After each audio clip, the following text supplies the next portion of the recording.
Hello and welcome back, dear students. So I welcome you all again to the physics classes. और उम्मीद करता हूँ सभी अच्छे से पढ़ रहे हो, अच्छे से काम कर रहे हो, अपनी सेहत का ध्यान रख रहे हो। और आज का जो हमारा टॉपिक है बड़ा खूबसूरत, बड़ा कमाल का टॉपिक है और उसमें हम पढ़ेंगे, वो है टॉपिक कौन सा है? थर्मोडायनेमिक्स। बेटा बहुत ही ज्यादा इंपॉर्टेंट टॉपिक है, तो ध्यान से सीखना इसे, ठीक? समझ में आए तो बहुत मुश्किल नहीं है, ना समझ में आए तो सब ऊपर से निकलेगा और ऐसे लग भी सकता है कि समझ में आ गया ठीक है, तो थोड़ा सा इसे ध्यान से करना, कॉम्प्लिकेटेड है फील्ड। ओके, तो होता क्या है डेफिनेशन देख लेते हैं। पहले छोटी छोटी चीजें देखेंगे आज हम इंट्रोडक्शन में, और कुछ छोटी छोटी चीजें इंट्रोड्यूस करूंगा मैं, उसके बाद एक आधा आर्टिकल देखेंगे उससे ही रिलेटेड कैसे से होता है। तो जैसे कि होता क्या है, होता ये है कि हीट हमने पढ़ा था ना, हीट एनर्जी पढ़ा था, तो उसे एक फॉर्म से दूसरी फॉर्म जो है एनर्जी की, उसमें अगर कन्वर्ट करना हो या किसी और फॉर्म से हीट एनर्जी में वापस कन्वर्ट करना हो, तो हम बोलते हैं कि हाँ जी, this kind of study is included in the thermodynamics. ठीक है, ओके, हो गया। तो इसमें कुछ एक टर्म्स डिफाइन कर लेते हैं, जैसे कि सिस्टम। सिस्टम क्या होता है?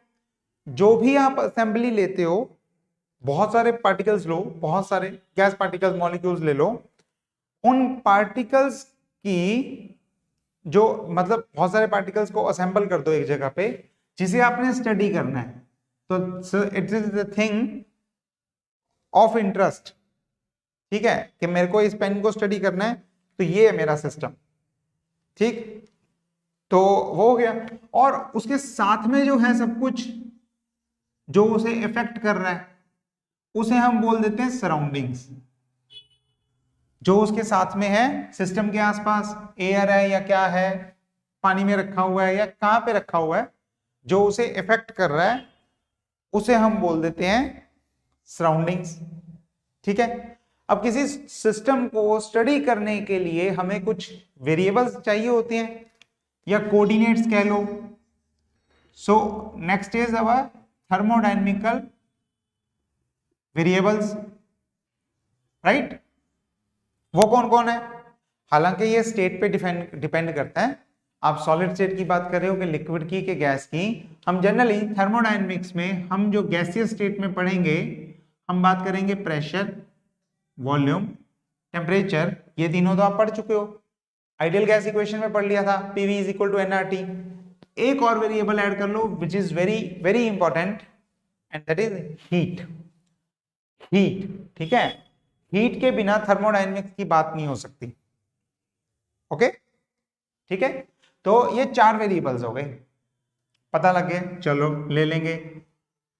इसके बाद हम देखते हैं प्रोसेसेस।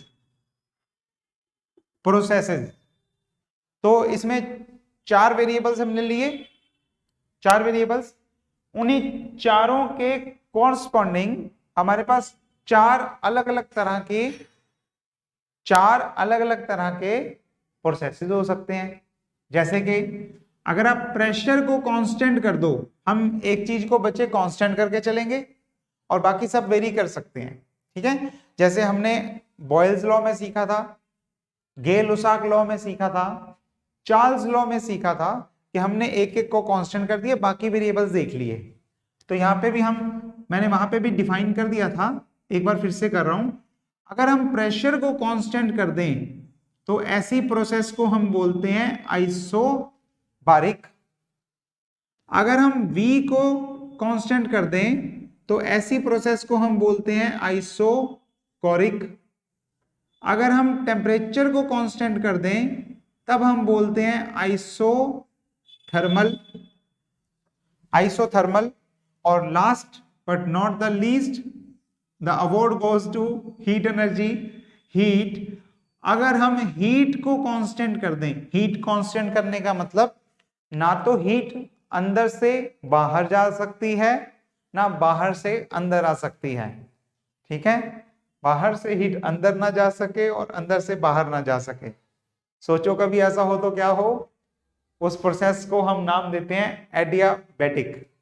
एडियाबैटिक, ठीक हो गया। तो छोटी छोटी डेफिनेशन ही सारी हमने कर ली। जो हमारा मेन टारगेट रहेगा, जो हम जिसपे मेनली काम करते हैं, वो होती हैं ये दो प्रोसेसेस।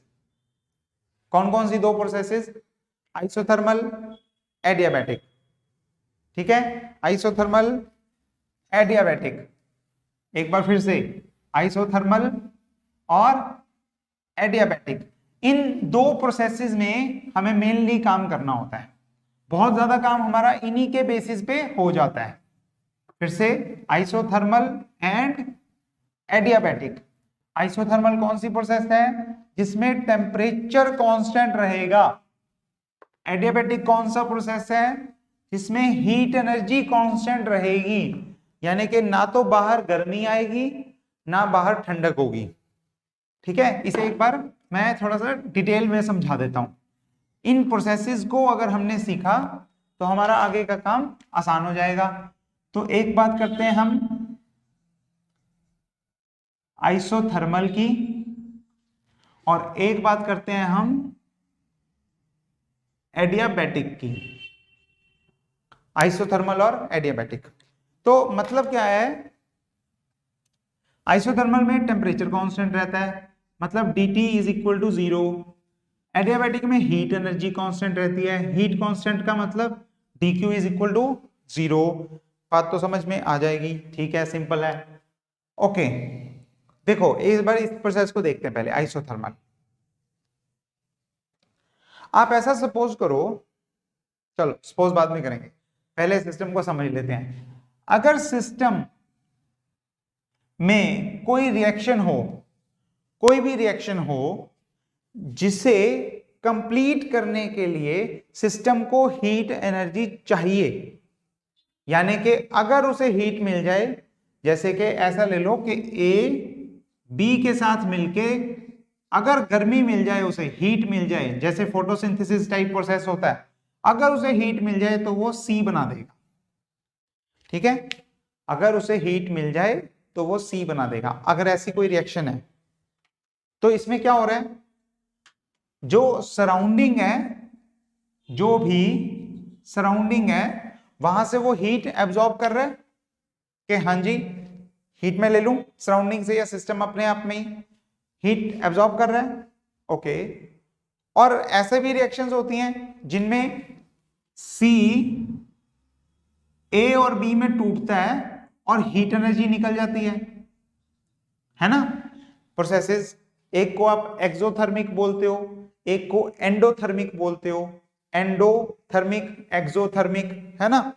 तो प्रोसेसेस होती हैं ऐसी। तो मान लो अगर कोई ऐसी प्रोसेस हुई जिसे हीट एनर्जी चाहिए, तो ये क्या करेगा? ये क्या करेगा? सिस्टम बाहर से हीट ले लेगा, लेकिन खुद का टेम्परेचर नहीं चेंज करेगा। अगर उसने खुद से ही हीट ले ली और रिएक्शन कर दी तो क्या होगा? उसका टेम्परेचर कम हो जाएगा ना, क्योंकि उसने हीट ले ली और उसका खुद का टेम्परेचर, मतलब रिएक्शन हो गई, रिएक्शन में हीट एनर्जी लग गई, तो अब टोटल हीट जो है, टोटल टेम्परेचर जो है वो कम हो गया। ऐसे ही दूसरे तरीके से समझो, अगर ऐसी कोई रिएक्शन हुई जिसमें हीट एनर्जी निकल गई, कहां जाएगी? सिस्टम में ही पड़ी रहेगी। सिस्टम में रहेगी तो वो क्या करेगी? टेम्परेचर को, अगर हीट निकल गई तो वो टेम्परेचर को बढ़ा देगी, अगर हीट एब्जॉर्ब हो गई तो वो टेम्परेचर को घटा देगी। किसके? सिस्टम के। जनरल प्रोसेस, नॉर्मल प्रोसेस है, ठीक है। तो दोनों में रिलेशन तो क्लियर है। लेकिन अगर ये हीट जो निकली है वो हम भेज दें सराउंडिंग को, बाहर दे दें, या फिर जो हीट ली है वो भी सराउंडिंग से ले लें, तो क्या होगा? तो अंदर वाले पे तो कोई फर्क नहीं पड़ेगा ना। आपने बाहर से हीट दी और उससे रिएक्शन करवा ली, या फिर जो रिएक्शन से हीट निकली वो सारी बाहर भेज दी, तब क्या होता है? टेम्परेचर जो है वो कांस्टेंट रहता है। टेम्परेचर जो है वो कांस्टेंट रहता है। इसमें आप क्या कर रहे हो, इसमें आप अपना टेम्परेचर कांस्टेंट रखने के लिए, सिस्टम अपना टेम्परेचर कांस्टेंट रखने के लिए कुछ हीट बाहर से सप्लाई कर रहा है, बाहर को सप्लाई कर रहा है, तो कुछ हीट बाहर से ले भी रहा है, मतलब सराउंडिंग के साथ इंटरेक्ट कर रहा है, सराउंडिंग के साथ इंटरेक्ट कर रहा है, बातचीत कर रहा है, उससे कुछ ले भी लेता है, उसे कुछ दे भी देता है। ठीक है, ओके। दूसरा देखो, दूसरा आपको क्लियर हो गया होगा। अगर हम उसका सराउंडिंग के साथ, सिस्टम का सराउंडिंग के साथ इंटरेक्शन तोड़ दें, बाहर से नहीं लेना कुछ, जो करना है अंदर ही करो, बाहर नहीं देना कुछ, जो भी है अंदर ही एडजस्ट कर लो, तब क्या होगा, तब जब भी हीट निकलेगी, बाहर तो जा नहीं सकी, जब भी हीट निकलेगी बाहर नहीं जा सकी, तो वो सिस्टम को ही गर्म कर देगी, टेम्परेचर को बढ़ा देगी, और जब भी हीट लगेगी किसी रिएक्शन में तो वो टेम्परेचर को कम कर देगी। टेम्परेचर चेंज होता रहेगा, वो चीज गर्म होती रहेगी, ठंडी होती रहेगी, गर्म होती रहेगी, ठंडी होती रहेगी, पर हीट बाहर नहीं जाएगी। ठीक है, जैसे कि थर्मस बोतल होती है ना, बोतल होती है जो जो पानी को गर्म रखती है, चाय को चाय रखती है गर्म, है ना, उसमें क्या करते हैं हम, उसमें यही तो करते हैं, उसमें बाहर नहीं हीट जानी चाहिए, बाहर हीट नहीं जानी चाहिए, यही है, उसमें हम हीट का एक्सचेंज, सिस्टम का हीट का एक्सचेंज सराउंडिंग के साथ खत्म कर देते हैं। कैसे करते हैं वो आपको पिछली बात में भी समझ में आया होगा। ऐसे ही करो, एक बोतल के क्या करो, थोड़ा सा एयर बीच में छोड़ के डबल लेयर बना दो, डबल लेयर, बीच में क्या है, बीच में कुछ नहीं है, हवा, बीच में एयर है, एयर है, एयर क्या करती है, air is a very bad conductor of heat और इलेक्ट्रिक और कंडक्टिविटी और थर्मल कंडक्टिविटी उसकी पुअर होती है, तो जो भी अंदर गर्मी है वो एयर तो कंडक्ट करेगी नहीं बाहर को, तो वो बाहर नहीं जाने वाली, तो अंदर की चीज गर्म, गर्म की गर्म ही रहेगी। ठीक है, इस तरह से है ये, तो या तो हीट बाहर जाएगी, बाहर जाएगी तो इस तरह से जा सकती है कि टेम्परेचर कांस्टेंट रहे, या इस तरह से आ सकती है कि टेम्परेचर कांस्टेंट रहे। दूसरा, हीट अगर कांस्टेंट रखोगे, बाहर ना जाने दोगे ना बाहर से आने दोगे, तो टेम्परेचर कम या ज्यादा होता रहेगा। ठीक हो गया, चलो इसकी एक एग्जांपल समझते हैं। हाँ, अब सपोज करते हैं कुछ और एग्जांपल से समझते हैं कि इसे आप कैसे ले सकते हो।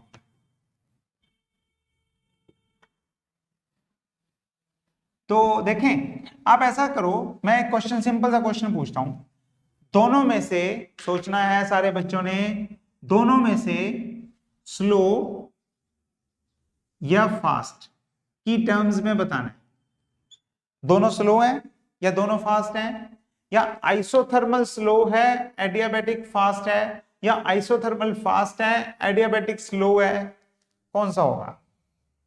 ठीक है, ये क्वेश्चन है, ये क्वेश्चन सोचना है आपने। चल सोच के देखते हैं। मान लो, सपोज करो हम एक ट्रेन में हैं, आप एक ट्रेन में हो, ठीक है, ट्रेन में हो, भूख लगी है, कुछ खाना है, क्या करोगे? अंदर कोई नहीं आ रहा, आपको बाहर से चीज लेनी पड़ेगी, बाहर से ही लेना पड़ेगा सामान। ठीक है, तो आप देखो एक्सचेंज क्या है, मैं चाय को, लेट्स से टी, मैं एक्सचेंज बोल रहा हूं, हीट एनर्जी बोल रहा हूं, हीट। ठीक है, तो अगर आपको बाहर से एक्सचेंज करना है कुछ भी, चाय को, आपको क्या लेना है? चाय लेनी है, और आपको क्या देना है? मनी देनी है। ठीक है, ट्रेन के अंदर आप बैठे हो, आप सिस्टम हो, बाहर वाला जो है वो सराउंडिंग हो गया। ठीक है, तो आप ये बताओ, सोच के देखो, अगर आप सिस्टम में होके सराउंडिंग के साथ कुछ एक्सचेंज करना चाहते हो, कुछ एक्सचेंज करना, कुछ लेना चाहते हो बाहर से, और उसके बदले में आपको कुछ देना भी पड़ेगा, तो दे भी सकते हो, मतलब कुछ भी अगर आप एक्सचेंज चाहते हो, तो ट्रेन कैसी चलती होनी चाहिए? स्लो या फास्ट? क्या लगता है? ट्रेन चल रही है 200 की स्पीड पे, बुलेट ट्रेन की तरह, कर लोगे एक्सचेंज कि चल लो जी प्लेटफॉर्म आने वाला है, बाहर ऐसे पैसे करके खड़े हो गए, वो चाय करके खड़ा हो गया, एक्सचेंज कर लिया? Is it possible? It's not possible. तो अगर आपको एक्सचेंज करना है, अगर आपको एक्सचेंज करना है सराउंडिंग के साथ, तो क्या होना चाहिए? Train should be very slow, train should be slow, ठीक है। और एक्सचेंज करने पे क्या होगा, आपके पास अगर कुछ भी एक्स्ट्रा पैसे हैं तो वो आप बाहर दे सकते हो, एक्स्ट्रा चाय चाहिए तो बाहर से ले सकते हो, ठीक है। तो आपको कहीं पे ये फील नहीं हो रहा कि मतलब आपको गुस्सा नहीं आएगा, ऐसे कह लो, आपका टेम्परेचर नहीं बढ़ेगा कभी भी, या फिर आपका टेम्परेचर कम नहीं होगा कभी भी, ठीक। इट्स जस्ट एन एनालॉजी, मतलब ये सिर्फ एक एग्जांपल है समझाने के लिए, इसे फिजिक्स की टर्म्स में मत देखना, फिजिकल उसका रेलिवेंस अंडरस्टैंडिंग के लिए देखना, कहीं ऐसा ही एग्जांपल लेके उठा के समझ लो, मतलब पेपर में मत लिख देना समझाने के लिए है, ठीक है, समझाने के लिए है, प्यार से समझो उसमें, बस इतनी बात ही है। ओके, तो बेसिकली आइडिया ये है कि अगर आपके पास एक्स्ट्रा हीट आई, आप उसे बाहर दे सकते हो, अगर आपको हीट की जरूरत है आप बाहर से ले सकते हो, तो आपका टेम्परेचर उतना ही रहेगा, और उसके लिए जरूरी है कि प्रोसेस जो है वो स्लो हो। दूसरी तरफ अगर ट्रेन बहुत फास्ट हो, बहुत फास्ट, तो आपको कितनी ही भूख लगी हो आप बाहर से कुछ नहीं ले सकते, और आपको कितना ही आपने मान लो किसी वजह से ले लिया बाहर से, आपको कितना ही कुछ जरूरी चीज बाहर देनी हो आप बाहर दे नहीं सकते, ठीक है। तो अगर प्रोसेस फास्ट होगी तो वो सराउंडिंग के साथ कुछ एक्सचेंज नहीं करेगी, तो हीट, अगर अंदर हीट प्रोड्यूस हो गई किसी भी वजह से, सिस्टम में हीट आ गई, तो वो बाहर नहीं जाएगी, और अगर किसी भी वजह से सिस्टम को हीट की जरूरत पड़ गई तो वो बाहर से ले नहीं पाएगा, उसके लिए प्रोसेस को फास्ट होना चाहिए, ठीक हो गया। तो ये हमारी दो प्रोसेसेस हैं, इनका बेसिक कॉन्सेप्ट क्या है, लॉजिक क्या है, वो मैंने आपको बता दिया है।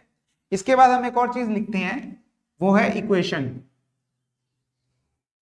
इक्वेशन देखो बच्चे, इसको तो आपको याद ही होगा आइसोथर्मल का, isothermal PV is equal to nRT लेते थे, n constant R constant, T अगर हमने कांस्टेंट कर दिया तो पीवी क्या हो जाएगा, पीवी हो जाएगा कांस्टेंट,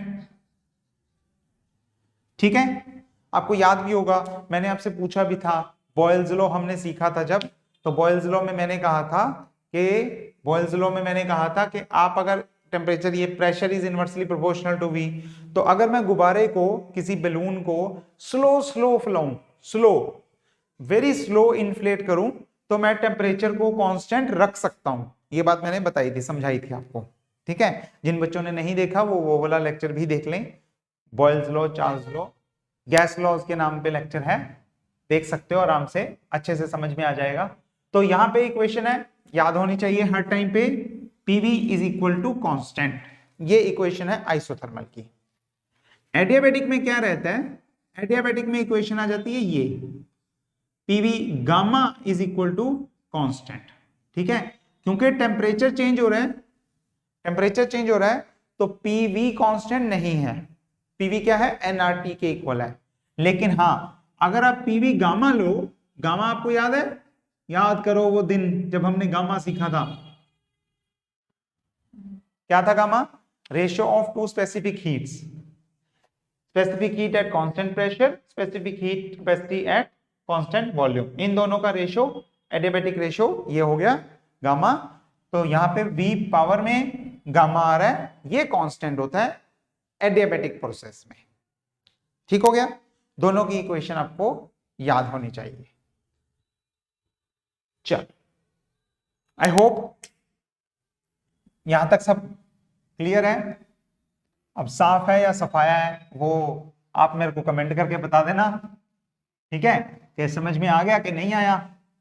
इससे आगे हम एक और इंपॉर्टेंट आर्टिकल करेंगे। जब आइसोथर्मल और एडियाबैटिक कर ही रहे हैं तो कंप्लीट कर लेते हैं। कंप्लीशन में हमारे पास नेक्स्ट 2 आर्टिकल्स हैं, अगर एक आ गया तो दूसरा भी आ गया, और सिंपल है, बिल्कुल सिंपल है। क्या है? Work done in expanding a gas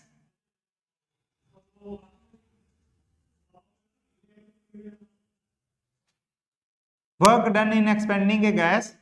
तो पहले करते हैं आइसोथर्मली। हमें क्या करना है? हमें गैस को एक्सपेंड करना है। और कैसे कैसे एक्सपेंड करना है? हमें एक्सपेंड करना है आइसोथर्मली, मतलब हम उसका टेम्परेचर जो है क्या करेंगे? कांस्टेंट रखेंगे। और क्या करना है? यस, सोचो कैसे करें, कैसे कर सकते हैं? बड़ा सिंपल है। देखो वर्क डन क्या होता है? वर्क डन, जब से सीखना शुरू किया है वर्क डन वाला फॉर्मूला, एक ही फॉर्मूला लगा रहे हैं हमारे पास। क्या होता है? This is force into small displacement. ठीक है, अगर हम स्मॉल वर्क डन लेंगे तो यहां स्मॉल डिस्प्लेसमेंट होगा, हमें पता है। ओके, अब जब हम गैस की बात कर रहे हैं तो फोर्स की बात करना, फोर्स की टर्म्स में बात करना थोड़ा इलॉजिकल हो जाता है। डिस्प्लेसमेंट की टर्म्स में बात करना थोड़ा इलॉजिकल हो जाता है। सॉलिड्स में चलती है डिस्प्लेसमेंट, गैसेस में काहे की डिस्प्लेसमेंट? गैसेस तो पूरा वॉल्यूम ऑक्यूपाई कर लेते हैं जहां पे भी होती हैं। तो यहां पे हम थोड़ा सा वर्ड को चेंज करेंगे। फोर्स क्या होता है? प्रेशर इनटू एरिया, है ना? Pressure is defined as force upon area. तो ये हो गया प्रेशर इनटू एरिया और इनटू dx। और a इंटू dx क्या होता है? dv। तो वर्क डन का अब से हम स्मॉल वर्क डन का जो फॉर्मूला लेते हैं वो लेंगे ये वाला pdv। जब भी आपको थर्मोडायनेमिक्स में सीखना है, निकालना है small work done, amount of work done, आपको pdv वाला फॉर्मूला लगाना है। ठीक हो गया? चल जाएगा काम, कोई दिक्कत वाली बात नहीं है किसी तरह की। ओके, तो अब यहां से देखना है हमें कि आगे क्या कर सकते हैं हम। So small work done is given in this form, total work done will be given by integral of this expansion, है ना, ऑफ दिस टर्म फ्रॉम, क्योंकि वो एक्सपेंड कर रहा है, तो पहला वॉल्यूम उसका लेट्स से V1 था, दूसरा वॉल्यूम उसका लेट्स से V2 था, तो वो V1 से V2 जा रहा है। ओके,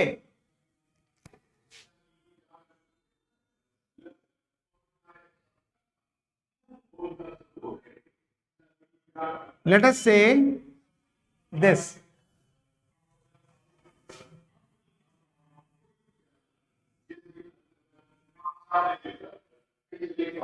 ठीक है? तो ये हो गया। हमने ये, आप चाहे बैलून ही समझ लो कि ये बैलून पे इसका वॉल्यूम, इनिशियल वॉल्यूम V1 था, और इस पे गैस को हमने गैस ने एक्सपेंड किया। In expanding a gas, in the expansion of a gas लिख देता हूं मैं, और लंबा भी क्यों करूं, इन एक्सपेंशन लिख देता हूं। एक्सपेंड हम नहीं कर रहे, गैस बेटा हमने सीखा था गैस अपने आप होती है तो एक्सपेंड करती है, खुद वो एक्सपेंड करती है, हम करते हैं तो उसे कंप्रेस करते हैं। ठीक है, तो इन एक्सपेंशन लिख देता हूं मैं, इन एन आइसोथर्मल एक्सपेंशन भी लिख सकते हो आप। ओके, तो कहां से कहां गई? V1 वॉल्यूम से V2 वॉल्यूम पे वो चली गई। तो क्या होगा? देखो यहां पे आपको लगाना है, यहां पे आपको लगाना है फॉर्मूला। यहां तक तो ठीक था, यहां तक तो सभी में यही करोगे, फॉर्मूला यही है। एक बार फिर से लिख देता हूं मैं, फॉर्मूला क्या है? फॉर्मूला है W work done is equal to PdV का integration from 1 volume to 2 volume. यहां तक तो रहेगा ही रहेगा, ये तो जनरल फॉर्मूला है ना? अब आगे कैसे करेंगे इसे? अब आप देखो कि वो कैसे लग रहा है, आइसोथर्मली लग रहा है कि एडियाबैटिकली लग रहा है। तो फर्स्ट केस ध्यान से देखना, आइसोथर्मल, आइसोथर्मल की इक्वेशन क्या लिखवाई आपको मैंने, आइसोथर्मल की इक्वेशन लिखवाई PV is equal to constant के, कोई भी कांस्टेंट के ले लिया मैंने, तो प्रेशर की वैल्यू कितनी आ गई, प्रेशर की वैल्यू आ गई के कांस्टेंट अपॉन वी, पुट कर दो, पुट करोगे तो डब्ल्यू कितना आ जाएगा, V1 से V2 सम कांस्टेंट के अपॉन V इंटू dV, ठीक है, आ गया। अब 1 अपॉन V का, ध्यान से देखना स्टेप को, 1 अपॉन V का इंटीग्रल कितना होता है, 1 अपॉन V का इंटीग्रल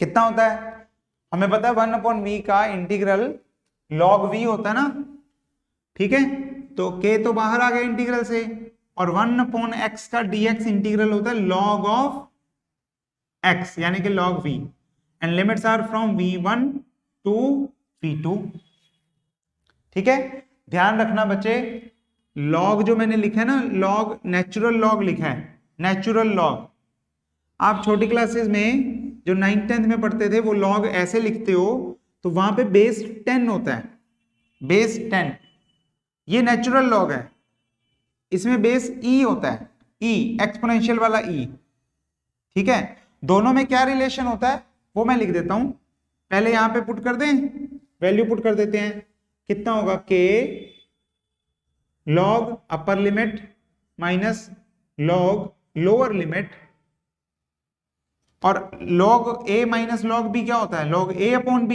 है ना, तो इसे लिख देंगे हम k log v2 upon v1, k ln log v2 upon v1 हो गया, ठीक है। तो यहां से हमारे पास फाइनल रिजल्ट आ गया, कितना आया, आइसोथर्मल एक्सपेंशन में w कितना आ गया, k of log of v2 upon v1, और अगर मैं दूसरे log की टर्म में लिखूं तो ये कितना होगा 2.303, बाकी सब सेम, ये हो गया log 10, अब log का बेस क्या रह गया, वो हो गया 10, so this is v2 by v1, log चाहे मत लिखो, 10 बेस चाहे मत लिखो, ठीक है, okay, so this is the result for work done in an isothermal expansion, in an isothermal expansion। इसे एक और स्टेप लिख लें अगर, तो PV इक्वल टू K जिसे मैं कह रहा हूं उसे हम RT लिख सकते हैं ना, RT, तो यहां पे भी हम K की जगह पे क्या लिख सकते हैं, RT, तो ये फॉर्मूला आपको हर टाइम पे याद होना चाहिए, it is very important formula, very important formula, okay, ठीक हो गया यहां तक, सारा अच्छे से देख लो, अच्छे से समझ लो, इतने को डाइजेस्ट कर लो, फिर मैं अगली खुराक दूं, क्योंकि मैंने आपको कहा था दोनों आर्टिकल बिल्कुल सिमिलर हैं, समझ में आ गए तो लॉजिक समझ में आ गया तो आराम से होगा, ठीक है।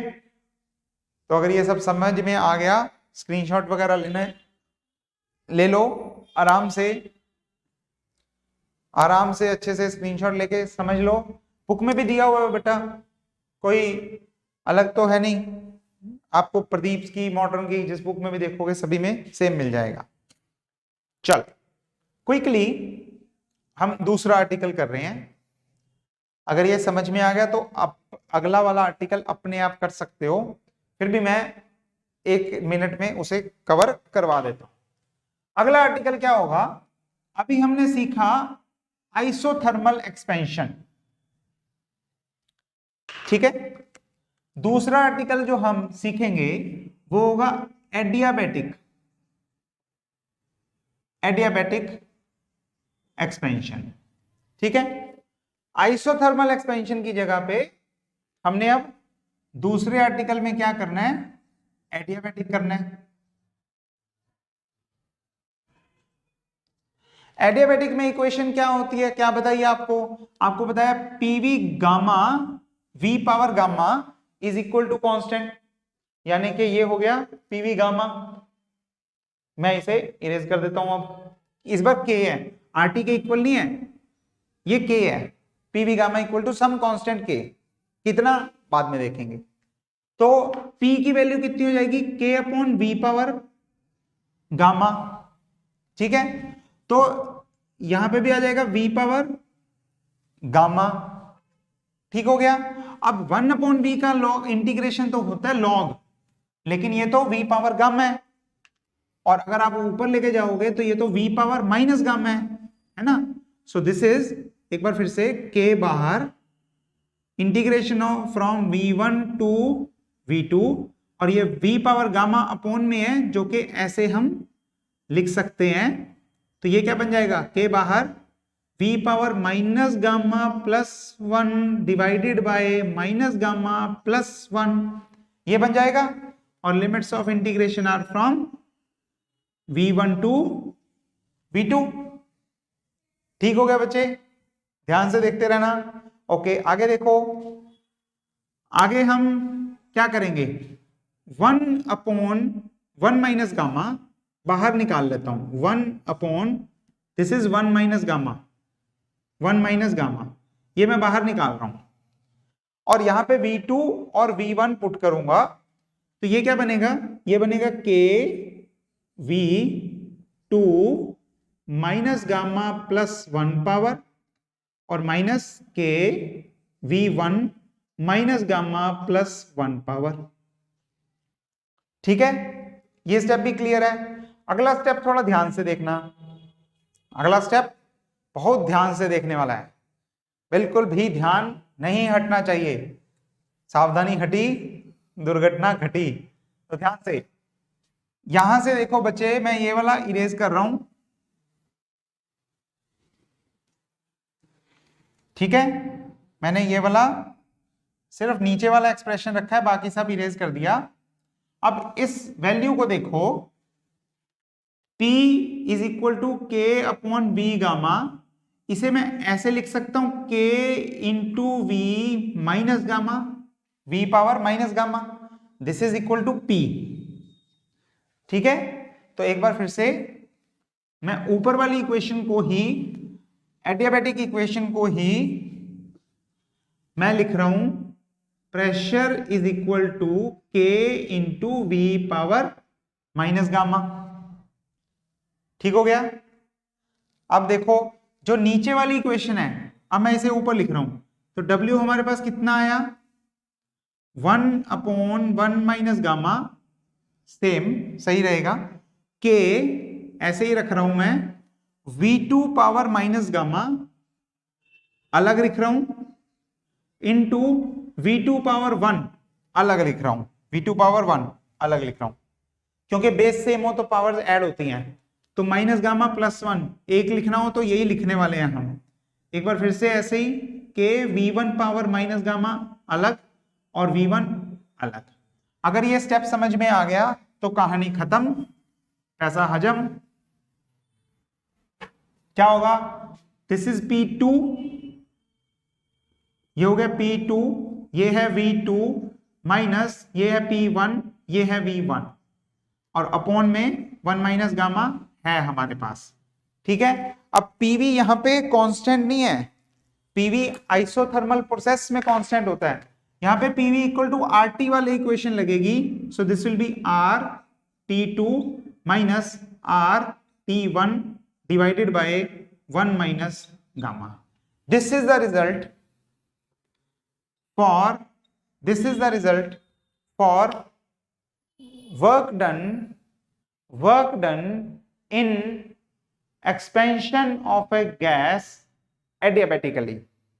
ठीक है, so this is the result for work done in an adiabatic expansion. तो हमने एडियाबैटिक और आइसोथर्मल को अच्छे से कवर कर लिया। दोनों ही इंपॉर्टेंट है, दोनों आप अपनी जगह पे यूज होते हैं। आइसोथर्मल वाला थोड़ा इजी है, और इजी पेपर में ज्यादा पूछ लिया जाता है। एडियाबैटिक एक्सपेंशन थोड़ा सा कंपैरेटिवली थोड़ा सा डिफिकल्ट है, वैसे है नहीं बट फिर भी कंपैरेटिवली लगता है। तो थोड़ा सा पेपर को टफ करना हो तो ये पूछ लिया जाएगा, इजी करना हो तो ये पूछ लिया जाएगा। दोनों फॉर्मूले आपको अच्छे से आते होने चाहिए। दोनों फॉर्मूलाज में आपको इक्वेशन पता हो, एक में पीवी कांस्टेंट होता है, एक में पीवी गामा कांस्टेंट होता है। वर्क डन का फॉर्मूला पता हो, उसमें पुट करोगे, इंटीग्रेशन निकालोगे, आंसर आ जाएगा। That's it. ठीक है, तो हमने मेन काम क्या सीखा, थर्मोडायनेमिक्स का स्टार्टिंग करा, गैस लॉस सीखे हुए थे, pressure volume temperature heat energy की बात करी, सिस्टम सराउंडिंग की बात करी, उनमें एक्सचेंज की बात करी, उनमें isothermal, isobaric, isochoric, adiabatic processes की बात करी, और फिर उनमें से मेन 2 प्रोसेसेस में हमने जिनमें बात करनी है उनमें वर्क डन को डील कर लिया, वर्क डन निकाल लिया, हमारा आंसर ठीक हो गया। चलिए, तो इसी के साथ आज का हमारा यही काम था, ये वाला टॉपिक हमने, ये वाला काम हमने पूरा कर लिया। अगले टॉपिक्स में, अगले टेम्परेचर थर्मोडायनेमिक्स के बारे में आगे बढ़ेंगे। जीरोथ लॉ क्या होता है, फर्स्ट लॉ क्या होता है, सेकंड लॉ क्या होता है, किस तरह से काम करते हैं, आगे और चीजें आएंगी। और सबसे मेन चीज आएगी सेकंड लॉ में, कार्नेट इंजन नाम की एक चीज है, वो भी बड़ा अच्छा आर्टिकल है, बड़ा इंपॉर्टेंट पॉइंट है हमारे पास, तो उसे भी हम सीखेंगे अगली क्लास में। ठीक है, यहां तक के लिए अच्छे से पढ़ो, अच्छे से काम करो, खूब मस्ती करो, पर पढ़ाई, जब पढ़ाई करो तो फोकस होकर पढ़ाई करो, मस्ती करो तो मस्ती भी करो। ठीक है, तो खेलते रहो, हंसते रहो, पढ़ते रहो, और जो भी डाउट्स हो मुझसे पूछते रहना। हम मिलेंगे अगली क्लास में। ठीक है बच्चे, तब तक के लिए टेक केयर, गुड बाय, शुभ रात्रि, अलविदा, और अलविदा मत कहना मिलते हैं हम अगली क्लास में, पढ़ते